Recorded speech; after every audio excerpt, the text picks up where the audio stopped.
La question de l'autosuffisance alimentaire reste une préoccupation pour le nouvel homme fort du Gabon. La preuve, 5 mois après sa prise de pouvoir, le général Brice Clotaire Oligui Nguema a permis à l'État de récupérer près de 35% des parts dans le groupe CKK10. Cette opération permettra à la Caisse des dépôts et conciliation de réduire progressivement des dépenses alimentaires. Une initiative saluée par la société civile. Depuis quelques mois, le CTRI, le président de la transition, le gouvernement de transition ont mis en place un certain nombre de programmes. Et ces programmes-là, nous nous retrouvons dans beaucoup de ces programmes, notamment on voit qu'il y a des innovations. Vous voyez par exemple, il y a quelques semaines, le gouvernement a donné à la CDC, a transmis à la CDC 35% des actions détenues par l'État dans le groupe CKK10, ce qui est pour nous une aubaine. Nous pensons que cette transmission peut être un facteur pour améliorer et développer, contribuer au développement du secteur agricole. Vous savez, pour faire de l'agriculture, il faut de l'argent. Mais nous, les privés, ce que vous voyez là, ça c'est une ONG qui fait ça.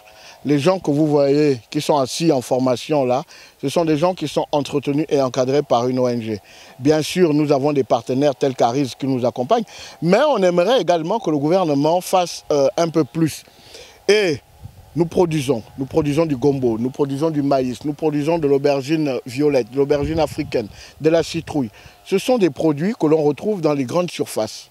Hervé Omva, acteur de la société civile, coordonnateur de l'ONG IDRC Africa, formateur des agripreneurs, émet des doutes sur la mise en pratique des 35% des parts. Le Made in Gabon a du mal, malgré les discussions que nous avons avec ces structures depuis des années, nous avons du mal à rentrer dans ce marché.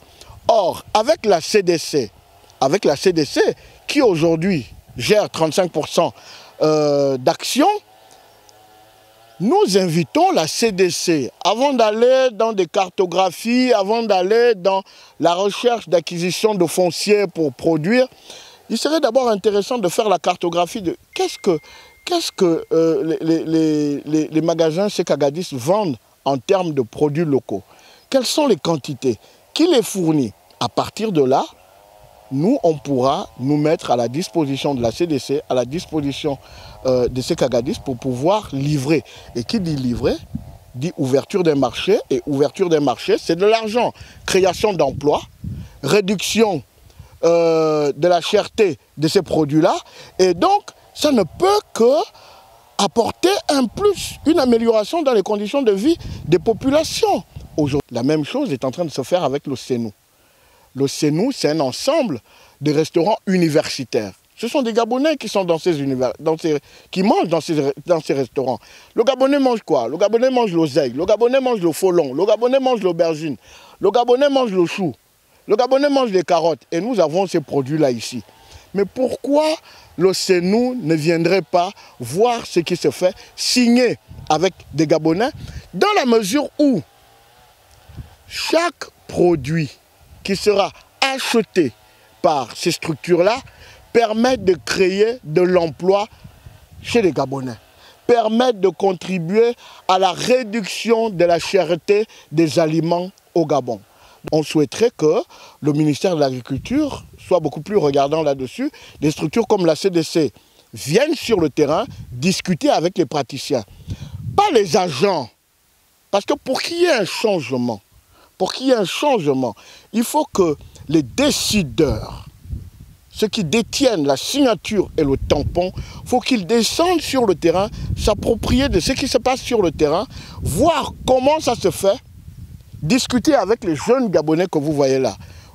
Notre rôle n'est pas de nous substituer à l'État, notre rôle est de nous approprier du cadre mis en place par le gouvernement, par l'État, et de voir comment nous pouvons accompagner l'État dans ce processus. Mais dans ce processus d'accompagnement, il faut que l'administration améliore les mentalités pour qu'ils acceptent qu'à côté d'eux, il y a des personnes qui détiennent une expertise et que cette expertise-là est essentielle pour traduire en actes, pour rendre réel ce qu'ils accouchent sur les papiers. Les acteurs du secteur agricole voudraient voir la CDC jouer pleinement son rôle de créateur d'emplois tout en fixant des besoins structurants dans le secteur agricole.